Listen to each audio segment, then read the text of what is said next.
प्रणाम आप सभी को। मेरा नाम रोशन है। दोस्तों, आज मैं आपके लिए लेकर आया हूँ मानसरोवर भाग 1 से मुंशी प्रेमचंद जी की लिखी एक कहानी जिसका शीर्षक है गिला। दोस्तों, यूं तो मैं किसी कहानी को पूरा सुनने के लिए कभी नहीं कहता, पर फिर भी इस कहानी के लिए यह जरूर बोलना चाहूँगा कि आप इस कहानी को पूरा सुनें, क्योंकि इस कहानी का सारा निचोड़ इसके अंत में है। उम्मीद करता हूँ यह कहानी आपको पसंद आएगी। तो आइए शुरू करते हैं कहानी का पाठ। जीवन का बड़ा भाग इसी घर में गुजर गया, पर कभी आराम न नसीब हुआ। मेरे पति संसार की दृष्टि में बड़े सज्जन, बड़े शिष्ट, बड़े उदार, बड़े सौम्य होंगे, लेकिन जिस पर गुजरती है वही जानता है।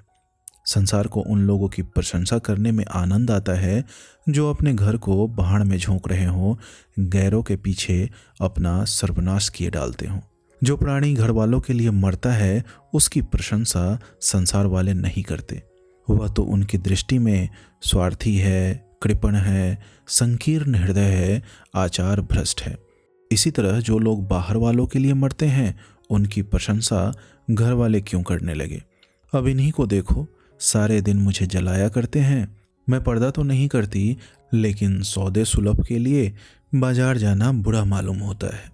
और इनका यह हाल है कि चीज़ मंगवाओ तो ऐसी दुकान से लाएंगे जहां कोई ग्राहक भूल कर भी न जाता हो। ऐसी दुकान पर न तो चीज़ अच्छी मिलती है, न तौल ठीक होती है, न दाम ही उचित होते हैं। यह दोष न होते तो वह दुकान बदनाम ही क्यों होती। पर इन्हें ऐसी ही गई बीती दुकानों की चीज़ें लाने का मरज है। बार बार कह दिया, साहब की चलती हुई दुकान से सौदे लाया करो, वहाँ माल अधिक खपता है, इसलिए ताज़ा माल आता रहता है। पर इनकी तो टुंड-पूंजियों से बनती है और वे इन्हें उल्टे छुरे से मोड़ते हैं। गेहूँ लाएंगे तो सारे बाजार से खराब, घुना हुआ चावल ऐसा मोटा कि बैल भी न पूछे। दाल में कड़ाई और कंकर भरे हुए, मनो लकड़ी जला डालो क्या मजाल की गले। घी आएंगे तो आधा आधा तेल या 16 आने काटोजेम, और दरअसल घी से एक छटाक कम। तेल लाएंगे तो मिलावट, बालों में डालो तो चिमट जाए, पर दाम दे आएंगे शुद्ध आंवले के तेल का। किसी चलती हुई नामी दुकान पर जाते तो इन्हें जैसे डर लगता है, शायद ऊंची दुकान और फीके पकवान के कायल हैं। मेरा अनुभव तो यह है कि नीची दुकान पर ही सड़े पकवान मिलते हैं। एक दिन की बात हो तो बर्दाश्त कर ली जाए, रोज रोज का टंटा नहीं सहा जाता। मैं पूछती हूँ, आखिर आप टुनपुंजियों की दुकान पर जाते ही क्यों हैं? क्या उनके पालन पोषण का ठेका तुम्ही ने लिया है? आप फरमाते हैं, मुझे देखकर सबके सब बुलाने लगते हैं। वाह, क्या कहना, कितनी दूर की बात कही है। जरा इन्हें बुला लिया और खुशामद के 2 शब्द सुना दिए, थोड़ी सी स्तुति कर दी, बस आपका मिजाज आसमान पर जा पहुंचा। फिर इन्हें सुध ही नहीं रहती कि यह कूड़ा करकट बांध रहा है या क्या। पूछती हूँ, तुम उस रास्ते से जाते ही क्यों हो? क्यों किसी दूसरे रास्ते से नहीं जाते? ऐसे उठाई गिरों को मुंह ही क्यों लगाते हो? इसका कोई जवाब नहीं। एक चुप 100 बाधाओं को हराती है। एक बार एक गहना बनवाने को दिया। मैं तो महाशय को जानती थी, इनसे कुछ पूछना व्यर्थ समझा। अपने पहचान के एक सुनार को बुला रही थी। संयोग से आप भी विराजमान थे। बोले, यह संप्रदाय विश्वास के योग्य नहीं, धोखा खाओगी। मैं एक सुनार को जानता हूँ, मेरे साथ का पढ़ा हुआ है, बरसों साथ साथ खेले हैं, वह मेरे साथ चालबाजी नहीं कर सकता। मैंने भी समझा, जब इनका मित्र है और वह भी बचपन का, तो कहाँ तक दोस्ती का हक न निभाएगा। सोने का एक आभूषण और 100 रुपये इनके हवाले किए। इस भले मानस ने वह आभूषण और रुपए न जाने किस बेईमान को दे दिए कि बरसों के झंझट के बाद जब चीज बनकर आई तो 8 आने तांबा और इतनी भद्दी कि देखकर घिन लगती थी। बरसों की अभिलाषा धूल में मिल गई, रो पीट कर बैठ रही। ऐसे ऐसे वफादार तो इनके मित्र हैं, जिन्हें मित्र की गर्दन पर छुरी फेरने पर भी संकोच नहीं। इनकी दोस्ती भी उन्हीं लोगों से है जो जमाने भर के जट्टू, गिरहकट, लंगोटी में फाग खेलने वाले फाके मस्त हैं, जिनका उद्यम ही इन जैसे आंख के अंधों से दोस्ती गांठना है। नित्य ही एक न एक महाशय उधार मांगने के लिए सिर पर सवार रहते हैं और बिना लिए गला नहीं छोड़ते। मगर ऐसा कभी न हुआ कि किसी ने रुपए चुकाए हों। आदमी एक बार खोकर सीखता है, 2 बार खोकर सीखता है, किंतु यह भले मानस 1000 बार खोकर भी नहीं सीखते। जब कहती हूँ रुपए तो दे आए, अब मांग क्यों नहीं लाते? क्या मर गए तुम्हारे वो दोस्त? तो बस बगले झांक कर रह जाते हैं। आपसे मित्रों को सूखा जवाब नहीं दिया जाता। खैर, सूखा जवाब न दो। मैं भी नहीं कहती कि दोस्तों से बेमुरव्वती करो, मगर चिकनी चुपड़ी बातें तो बना सकते हो, बहाने तो कर सकते हो। किसी मित्र ने रुपए मांगे और आपके सिर पर बोझ पड़ा, बेचारे कैसे इनकार करें? आखिर लोग जान जाएंगे कि नहीं कि यह महाशय भी खुखल ही है। इनकी हविस यह है कि दुनिया इन्हें संपन्न समझती रहे, चाहे मेरे गहने ही क्यों न गिरो रखने पड़े। सच कहती हूँ, कभी कभी तो एक एक पैसे की तंगी हो जाती है और इन भले आदमी को रुपए जैसे घर में काटते हैं। जब तक रुपए के वारे न्यारे न कर लें, इन्हें चैन नहीं। इनके करतूत कहाँ तक गाऊं? मेरी तो नाक में दम आ गया। एक न एक मेहमान रोज यमराज की भांति सिर पर सवार रहते हैं। न जाने कहाँ के बेफिक्रे इनके मित्र हैं। कोई कहीं से आकर मरता है, कोई कहीं से। घर क्या है, अपाहिजों का अड्डा है। जरा सा तो घर, मुश्किल से 2 पलंग, ओढ़ना बिछौना भी फालतू नहीं। मगर आप हैं कि मित्रों को निमंत्रण देने को तैयार। आप तो अतिथि के साथ लेटेंगे, इसलिए इन्हें चारपाई भी चाहिए, ओढ़ना बिछौना भी चाहिए, नहीं तो घर का पर्दा खुल जाए। जाता है मेरे बच्चों के सिर। गर्मियों में तो खैर कोई मुजायका नहीं, लेकिन जाड़ों में तो ईश्वर ही याद आते हैं। गर्मियों में भी खुली छत पर तो मेहमानों का अधिकार हो जाता है। अब मैं बच्चों को लिए पिंजरे में पड़ी फड़फड़ाया करूं? इन्हें इतनी समझ भी नहीं कि जब घर की यह दशा है तो क्यों ऐसों को मेहमान बनाए जिनके पास कपड़े लत्ते तक नहीं। ईश्वर की दया से इनके सभी मित्र इसी श्रेणी के हैं। एक भी ऐसा माई का लाल नहीं जो समय पड़ने पर धेले से भी इनकी मदद कर सके। 2-1 बार महाशय को इसका अनुभव, अत्यंत कटु अनुभव हो चुका है, मगर इस जड़ भड़त ने जैसे आंखें न खोलने की कसम खा ली है। ऐसे ही दरिद्र भट्टाचार्यों से इनकी पटती है। शहर में इतने लक्ष्मी के पुत्र हैं, पर आपका किसी से परिचय नहीं। उनके पास जाते इनकी आत्मा दुखती है। दोस्ती गांठेंगे ऐसों से जिनके घर में खाने का ठिकाना नहीं। एक बार हमारा कहार छोड़कर चला गया और कई दिन कोई दूसरा कहार न मिला। किसी चतुर और कुशल कहार की तलाश में थी, किंतु आपको जल्द से जल्द कोई आदमी रख लेने की धुन सवार हो गई। घर के सारे काम पूर्ववत चल रहे थे, पर आपको मालूम हो रहा था कि गाड़ी रुकी हुई है। मेरा जूठे बर्तन मांजना और अपना साग भाजी के लिए बाजार जाना इनके लिए असह्य हो उठा। एक दिन जाने कहाँ से एक बांगड़ू को पकड़ लाए। उसकी सूरत कह देती थी कि कोई जांगलू है, मगर आपने उसका ऐसा बखान किया कि क्या कहूँ। बड़ा होशियार है, बड़ा आज्ञाकारी, परले सिरे का मेहनती, गजब का सलीकेदार और बहुत ही ईमानदार। खैर, मैंने उसे रख लिया। मैं बार बार क्यों इनकी बातों में आ जाती हूँ, इसका मुझे स्वयं आश्चर्य है। यह आदमी केवल रूप से आदमी था, आदमियत के और कोई लक्षण उसमें न थे। कोई काम की तमीज नहीं। बेईमान न था, पर गधा अव्वल दर्जे का। बेईमान होता तो कम से कम इतनी तस्कीन तो होती कि खुद खा जाता। अभागा दुकानदारों के हाथों लूट जाता था। 10 तक की गिनती उसे न आती थी। 1 रुपया देकर बाजार भेजूं तो संध्या तक हिसाब न समझा सके। क्रोध पी पी कर रह जाती थी। रक्त खौलने लगता था कि दुष्ट के कान उखाड़ लूं, मगर इन महाशय को उसे कभी कुछ कहते नहीं देखा। डांटना तो दूर की बात है। आप नहा धोकर धोती छाट रहे हैं और वह दूर बैठा तमाशा देख रहा है। मैं तो बच्चा का खून पी जाती, लेकिन इन्हें जरा भी गम नहीं। जब मेरे डांटने पर धोती छाटने जाता भी तो आप उसे समीप न आने देते। बस उसके दोषों को गुण बनाकर दिखाया करते थे, और इस प्रयास में सफल न होते तो दोषों पर पर्दा डाल देते। मूर्ख को झाड़ू लगाने की तमीज न थी। मर्दाना कमरा ही तो सारे घर में ढंग का एक कमरा है। उसमें झाड़ू लगाता तो इधर की चीज उधर, उधर की नीचे, मानो कमरे में भूकंप आ गया हो। और गर्द का यह हाल कि सांस लेना कठिन, पर आप शांतिपूर्वक कमरे में बैठे हैं जैसे कोई बात ही नहीं। एक दिन मैंने उसे खूब डांटा, कल से ठीक ठीक झाड़ू न लगाई तो कान पकड़ कर निकाल दूंगी। सवेरे सोकर उठी तो देखती हूँ कमरे में झाड़ू लगी हुई है और हर एक चीज करीने से रखी हुई है। गर्द गुबार का नाम नहीं।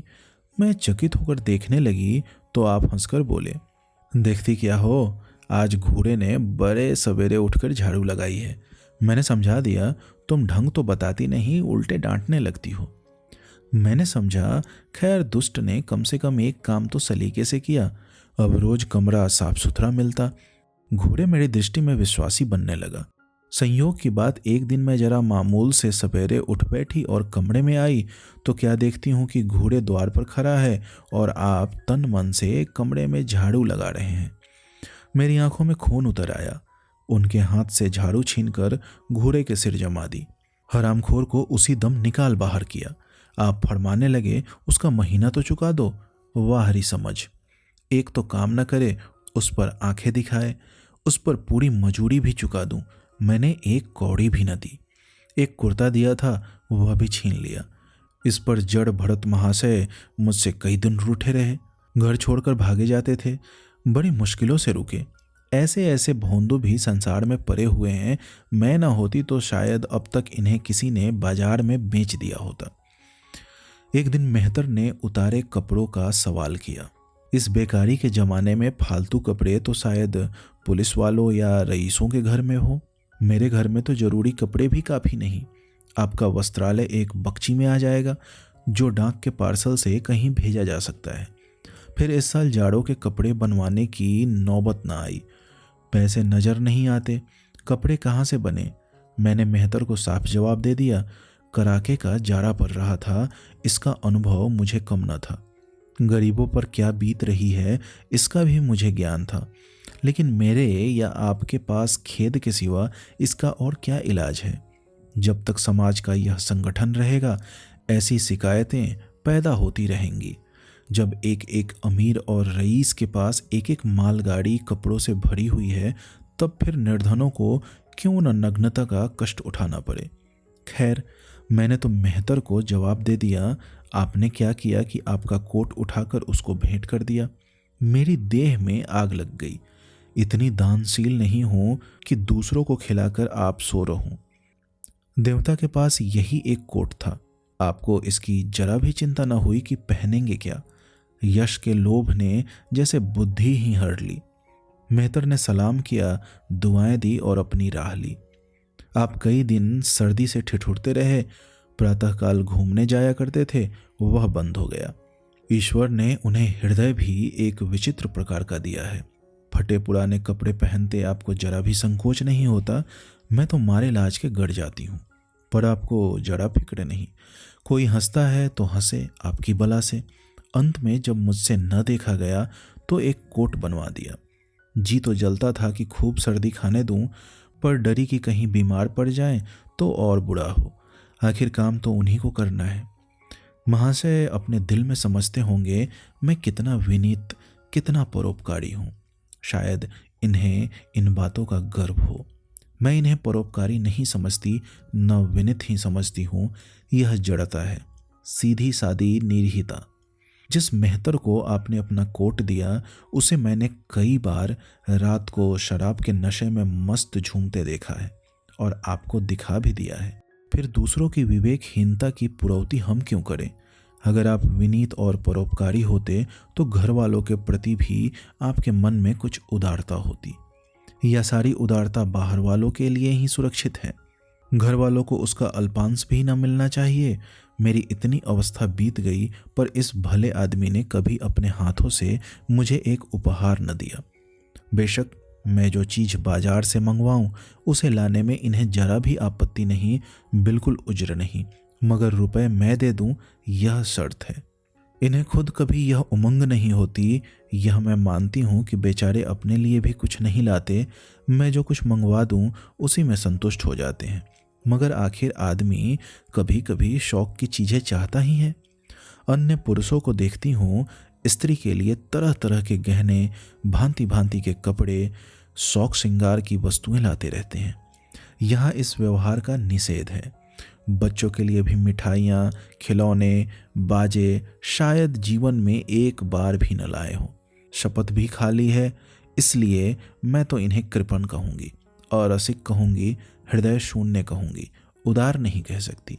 दूसरों के साथ इनका जो सेवा भाव है उसका कारण है इनका यश लोभ और व्यावहारिक अज्ञानता। आपके विनय का यह हाल है कि जिस दफ्तर में आप नौकर हैं उसके किसी अधिकारी से आपका मेल जोल नहीं। अफसरों को सलाम करना तो आपकी नीति के विरुद्ध है। नज़र या डाली तो दूर की बात है, और तो और कभी किसी अफसर के घर नहीं जाते। इसका खामियाजा आप ना उठावें तो कौन उठाए। औरों को रियायती छुट्टियां मिलती है, आपका वेतन कटता है। औरों की तरक्कियां होती हैं, आपको कोई पूछता भी नहीं। हाजिरी में 5 मिनट की भी देर हो जाए तो जवाब पूछा जाता है। बेचारे जी तोड़कर काम करते हैं, कोई बड़ा कठिन काम आ जाता है तो इन्हीं के सिर मढ़ा जाता है।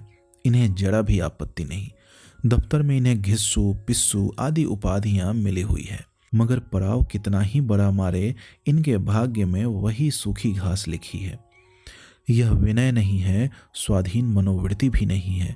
मैं तो इसे समय चातुरी का अभाव कहती हूँ, व्यवहारिक ज्ञान की क्षति कहती हूँ। आखिर कोई अफसर आपसे क्यों प्रसन्न हो? इसलिए कि आप बड़े मेहनती हैं।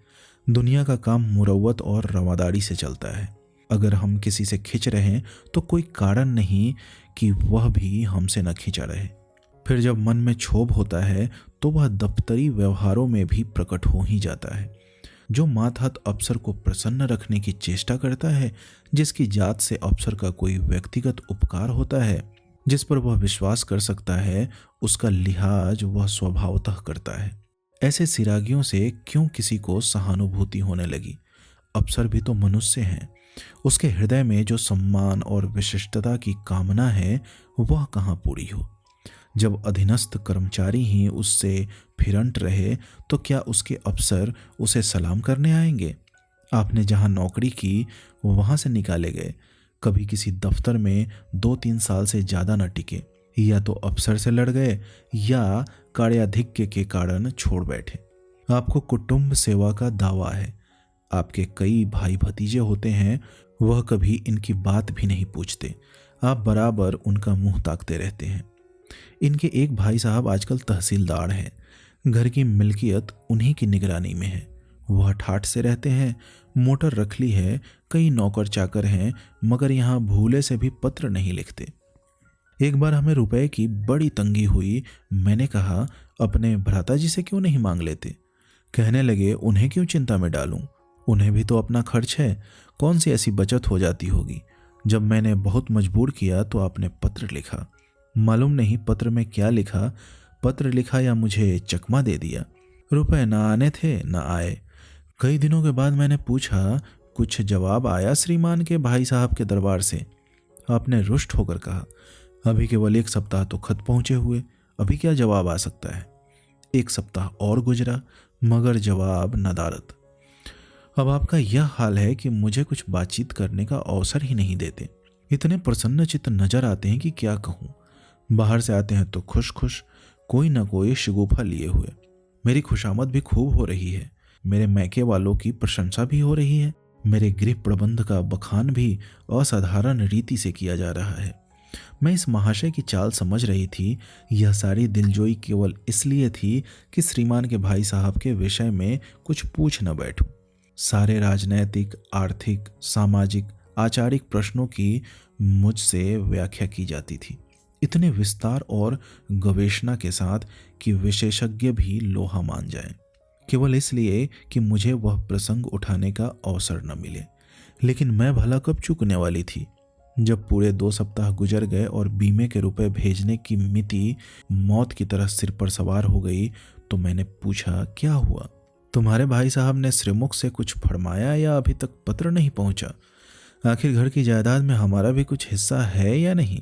या हम किसी लौंडी दासी की संतान हैं? 500 रुपये साल का नफा तो 10 साल पहले था, अब तो 1000 से कम ना होगा। पर हमें कभी एक कानी कौड़ी भी नहीं मिली। मोटे हिसाब से हमें 2000 मिलना चाहिए। 2000 न हो, 1000 हो, 500 हो, 250 हो, कुछ ना हो तो बीमा के प्रीमियम भर के तो हो। तहसीलदार साहब की आमदनी हमारी आमदनी की चौगुनी है। रिश्वतें भी लेते हैं तो फिर हमारे रुपए क्यों नहीं देते? आप हे हा हा करने लगे, कहने लगे वह बेचारे घर की मरम्मत करवाते हैं, बंधु बांधवों का स्वागत सत्कार करते हैं, नातेदारियों में भेंट भाट भेजते हैं, और कहाँ से लावे जो हमारे पास भेजे। वाहड़ी बुद्धि। मानो जायदाद इसीलिए होती है कि उसकी कमाई उसी में खर्च हो जाए। इस भले आदमी को बहाने गढ़ने भी नहीं आते। मुझसे पूछते, मैं एक नहीं 1000 बता देती। एक से एक बढ़कर कह देते, घर में आग लग गई, सब कुछ स्वाहा हो गया था, या चोरी हो गई, तिनका न बचा, या 10,000 का अनाज भरा था, उसमें घाटा रहा, या किसी से फौजदारी हो गई, उसमें दिवाला पिट गया। आपको सूझी भी तो लचर सी बात। तकदीर ठोक कर बैठी रही। पड़ोस की एक महिला से रुपए कर्ज लिए, तब जाकर काम चला। फिर भी आप भाई भतीजों की तारीफ के पुल बांधते हैं तो मेरे शरीर में आग लग जाती है। ऐसे कौरवों से ईश्वर बचाए। ईश्वर की दया से आपके 2 बच्चे हैं, 2 बच्चियां भी हैं। ईश्वर की दया कहूँ या कोप कहूँ, सबके सब उद्यमी हो गए हैं कि खुदा की पनाह। मगर क्या मजाल है कि यह भोंदू किसी को कड़ी आंखों से देखे। रात के 8 बज गए हैं, युवराज अभी घूम कर नहीं आए। मैं घबरा रही हूँ, आप निश्चिंत बैठे अखबार पढ़ रहे हैं। झल्लाई हुई जाती हूँ और अखबार छीनकर कहती हूँ, जाकर देखते क्यों नहीं लौंडा कहाँ रह गया। न जाने तुम्हारा हृदय कितना कठोर है। ईश्वर ने तुम्हें संतान ही न जाने क्यों दे दी। पिता का पुत्र के साथ कुछ तो धर्म है, तब आप भी गर्म हो जाते हैं। अभी तक नहीं आया, बड़ा शैतान है। आज बच्चा आते हैं तो कान उखाड़ लेता हूँ, मारे हंटरों के खाल उधेर कर रख दूंगा। यूं बिगड़ कर तैश के साथ आप उसे खोजने निकलते हैं। संयोग की बात, आप उधर जाते हैं, इधर लड़का आ जाता है। मैं पूछती हूँ, तू किधर से आ गया? तुझे वह ढूंढने गए हुए हैं। देखना आज कैसी मरम्मत होती है। यह आदत ही छूट जाएगी। दांत पीस रहे थे, आते ही होंगे। छड़ी भी उनके हाथ में है। तुम इतने मन के हो गए हो कि बात नहीं सुनते। आज आटे दाल का भाव मालूम होगा। लड़का सहम जाता है और लैंप जलाकर पढ़ने बैठ जाता है। महाशय जी 2-2.5 घंटे के बाद लौटते हैं, हैरान परेशान और बदहवास। घर में पाँव रखते ही पूछते हैं, आया कि नहीं? मैं उनका क्रोध उत्तेजित करने के विचार से कहती हूँ, आकर बैठा तो है, जाकर पूछते क्यों नहीं? पूछकर हार गई, कहाँ गया था कुछ बोलता ही नहीं। आप गरज कर कहते हैं, मन्नू यहाँ आओ। लड़का थरथर कांपता हुआ आकर आंगन में खड़ा हो जाता है। दोनों बच्चियां घर में छिप जाती है। कोई बड़ा भयंकर कांड होने वाला है। छोटा बच्चा खिड़की से चूहे की तरह झांक रहा है। आप क्रोध से बौखलाए हुए हैं, हाथ में छड़ी है ही। मैं भी वह क्रोधोन्मत्त आकृति देखकर पछताने लगती हूँ कि कहाँ से इनसे शिकायत की। आप लड़के के पास जाते हैं, मगर छड़ी जमाने के बदले आहिस्ते से उसके कंधों पर हाथ रखकर बनावटी क्रोध से कहते हैं, तुम कहाँ गए थे जी? मना किया जाता है, मानते नहीं हो। खबरदार, जो अब कभी इतनी देर होगी। आदमी शाम को घर चला आता है या मटर गश्ती करता है। मैं समझ रही हूँ कि यह भूमिका है। विषय अब आएगा। भूमिका तो बुरी नहीं, लेकिन यहाँ तो भूमिका पर इति हो जाती है। बस आपका क्रोध शांत हो गया, बिल्कुल जैसे कुआर की घटा घेर घार हुआ। काले बादल आए, गरगराहट हुई और गिरी क्या 4 बूंदे। लड़का अपने कमरे में चला जाता है और शायद खुशी से नाचने लगता है। मैं पराभूत होकर कहती हूँ, तुम तो जैसे डर गए। भला 2-4 तमाचे तो लगाए होते, इसी तरह तो लड़के शेर हो जाते हैं। आप फरमाते हैं, तुमने सुना नहीं मैंने कितने जोर से डांटा? बच्चा की जान ही निकल गई होगी। देख लेना जो फिर कभी देर में आए। तुमने डांटा तो नहीं? हाँ, आंसू पोंछ दिए। तुमने मेरी डांट नहीं सुनी? क्या कहना है आपकी डांट का? लोगों के कान बहरे हो गए। लाओ तुम्हारा गला सहला दूं। आपने एक नया सिद्धांत निकाला है कि दंड देने से लड़के खराब हो जाते हैं। आपके विचार से लड़कों को आज़ाद रहना चाहिए। उन पर किसी तरह का बंधन, शासन या दबाव न होना चाहिए। आपके मत से शासन बालकों के मानसिक विकास में बाधक होता है। इसी का यह फल है कि लड़के बेनकेल के ऊंट बने हुए हैं। कोई 1 मिनट भी किताब खोलकर नहीं बैठता। कभी गुल्ली डंडा है, कभी गोलियां, कभी कनकौए। श्रीमान भी लड़कों के साथ खेलते हैं। 40 साल की उम्र और लड़कपन इतना। मेरे पिताजी के सामने मजाल थी कि कोई लड़का कनकौआ उड़ा ले या गुल्ली डंडा खेल सके। खून पी जाते। प्रातःकाल से लड़कों को लेकर बैठ जाते थे। स्कूल से ज्यों ही लड़के आते फिर ले बैठते थे। बस संध्या समय आधा घंटे की छुट्टी देते थे, रात को फिर जोत देते। यह नहीं कि आप तो अखबार पढ़ा करें और लड़के गली गली भटकते फिरे। कभी कभी आप सींग काटकर बछड़े बन जाते हैं, लड़कों के साथ ताश खेलने बैठा करते हैं। ऐसे बाप का भला लड़कों पर क्या रोब हो सकता है। पिता के सामने मेरे भाई सीधे ताक नहीं सकते थे। उनकी आवाज़ सुनते ही तहलका मच जाता था। उन्होंने घर में कदम रखा और शांति का साम्राज्य हुआ। उसके सम्मुख जाते लड़कों के प्राण सूखते थे। उसी शासन की यह बरकत है कि सभी लड़के अच्छे अच्छे पदों पर पहुंच गए। हाँ, स्वास्थ्य किसी का अच्छा नहीं है तो पिताजी ही का स्वास्थ्य कौन सा बड़ा अच्छा था। बेचारे हमेशा किसी न किसी औषधि का सेवन करते रहते थे। और क्या कहूँ, एक दिन तो हद ही हो गई। श्रीमान लड़कों को कनकौवा उड़ाने की शिक्षा दे रहे थे कि यूं घुमाओ, यूं गोता दो, यूं खींचो, यूं ढील दो। ऐसा तन मन से सिखा रहे थे मानो गुरु मंत्र दे रहे हों। उस दिन मैंने इनकी ऐसी खबर ली कि याद करते होंगे। तुम कौन होते हो मेरे बच्चों को बिगाड़ने वाले? तुम्हें घर से कोई मतलब नहीं है न हो, लेकिन आप मेरे बच्चों को खराब न कीजिए, बुरी बुरी बातें न सिखाइए। आप उन्हें सुधार नहीं सकते तो कम से कम बिगाड़िए मत। लगे बगले झांकने। मैं चाहती हूँ एक बार यह भी गर्म पड़े तो अपना चंडी रूप दिखाऊं, पर यह इतना जल्द दब जाते हैं कि मैं हार जाती हूँ। पिताजी किसी लड़के को मेले तमाशे न ले जाते थे। लड़का सिर पटक कर मर जाए मगर जरा भी न पसीजते थे। इन महात्मा जी का यह हाल है कि एक एक से पूछकर मेले ले जाते हैं। चलो चलो, वहाँ बड़ी बहार है, खूब आतिशबाजियाँ छूटेंगी, गुब्बारे उड़ेंगे, विलायती चरखियाँ भी है, उन पर मज़े से बैठना। और तो और आप लड़कों को हॉकी खेलने से भी नहीं रोकते। यह अंग्रेजी खेल भी कितने जानलेवा होते हैं। क्रिकेट, फुटबॉल, हॉकी एक से एक घातक। गेंद लग जाए तो जान लेकर ही छोड़े। पर आपको इन सभी खेलों से प्रेम है। कोई लड़का मैच में जीतकर आ जाता है तो ऐसे फूल उठते हैं मानो किला जीतकर आया हो। आपको इसकी जरा भी परवाह नहीं कि चोट चपेट आ गई तो क्या होगा, हाथ पांव टूट गए तो बेचारों की जिंदगी कैसे पार लगेगी। पिछले साल कन्या का विवाह था। आपको जिद थी कि दहेज के इनाम पर कानी कौड़ी भी न देंगे, चाहे कन्या आजीवन कुंवारी बैठी रहे। यहाँ भी आपका आदर्शवाद आकूदा।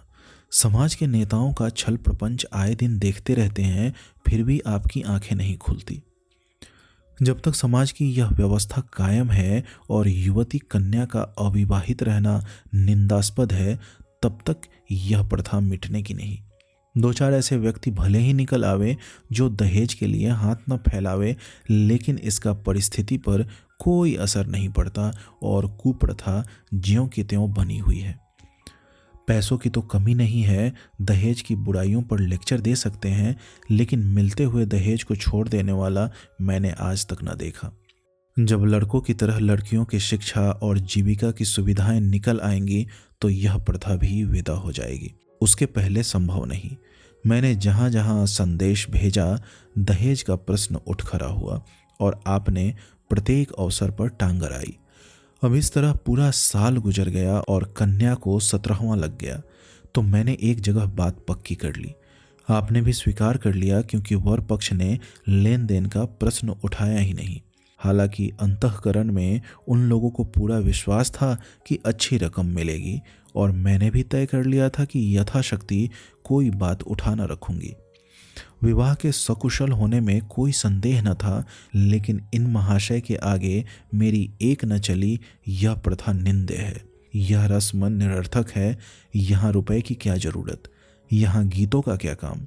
नाक में दम था, यह क्यों वह क्यों, यह तो साफ दहेज है। तुमने मेरे मुंह में कालिख लगा दी, मेरी आबरू मिटा दी। जरा सोचिए इस परिस्थिति को कि बारात द्वार पर खड़ी हुई है और यहाँ बात बात पर शास्त्रार्थ हो रहा है। विवाह का मुहूर्त आधी रात के बाद था। प्रथानुसार मैंने व्रत लिया, किंतु आपकी टेक थी कि व्रत की कोई जरूरत नहीं। जब लड़के के माता पिता व्रत नहीं रखते, जब लड़का तक व्रत नहीं रखता, तो कन्या पक्ष वाले ही व्रत क्यों रखें। मैं और सारा खानदान मना करता रहा, लेकिन आपने नाश्ता किया, भोजन किया। खैर, कन्यादान का मुहूर्त आया, आप सदैव से इस प्रथा के विरोधी हैं। आप इसे निषिद्ध समझते हैं। कन्या क्या दान की वस्तु है? दान रुपए पैसे जगह जमीन का हो सकता है, पशुदान भी हो सकता है, लेकिन लड़की का दान एक लचर सी बात है। कितना समझाती हूँ, पुरानी प्रथा है, वेद काल से होती चली आई है। शास्त्रों में इसकी व्यवस्था है, संबंधी समझा रहे हैं, पंडित समझा रहे हैं, पर आप हैं कि कान पर जू नहीं रेंगती। हाथ जोड़ती हूँ, पैरों पड़ती हूँ, गिड़गिड़ाती हूँ, लेकिन मंडप के नीचे न गए। और मज़ा यह है कि आपने ही तो यह अनर्थ किया और आप ही मुझसे रूठ गए। विवाह के पश्चात महीनों बोलचाल न रही, झक मारकर मुझी को मनाना पड़ा। किंतु सबसे बड़ी विडंबना यह है कि इन सारे दुर्गुणों के होते हुए भी मैं इनसे एक दिन भी पृथक नहीं रह सकती, एक क्षण का वियोग नहीं सह सकती। इन सारे दोषों पर भी मुझे इनसे प्रगाढ़ प्रेम है। इनमें यह कौन सा गुण है जिस पर मैं मुग्ध हूँ, मैं खुद नहीं जानती, पर इनमें कोई बात ऐसी है जो मुझे इनकी चेड़ी बनाए हुए है। वह जरा मामूली सी देर में घर आते हैं तो प्राण नहों में समा जाते हैं। आज यदि विधाता इनके बदले मुझे कोई विद्या और बुद्धि का पुतला, रूप और धन का देवता भी दे, तो मैं उसकी ओर आंखें उठाकर न देखूं। यह धर्म की बेरी नहीं है, कदापि नहीं। प्रथागत पतिव्रत भी नहीं, बल्कि हम दोनों की प्रकृति में कुछ ऐसी क्षमताएं, कुछ व्यवस्थाएं उत्पन्न हो गई हैं, मानो किसी मशीन के कल पुर्जे घिस घिसा कर फिट हो गए हों और एक पुर्जे की जगह दूसरा पुर्जा काम न दे सके, चाहे वह पहले से कितना ही सुडौल, नया और सुदृढ़ क्यों न हो। जाने हुए रास्ते से हम निशंक आंखें बंद किए जाते हैं, उसके ऊंच नीच, मोड़ और घुमाव सब हमारी आंखों में समाये हुए हैं। अनजाने रास्ते पर चलना कितना कष्टप्रद होगा। शायद आज मैं इनके दोषों को गुणों से बदलने पर भी तैयार न होंगी।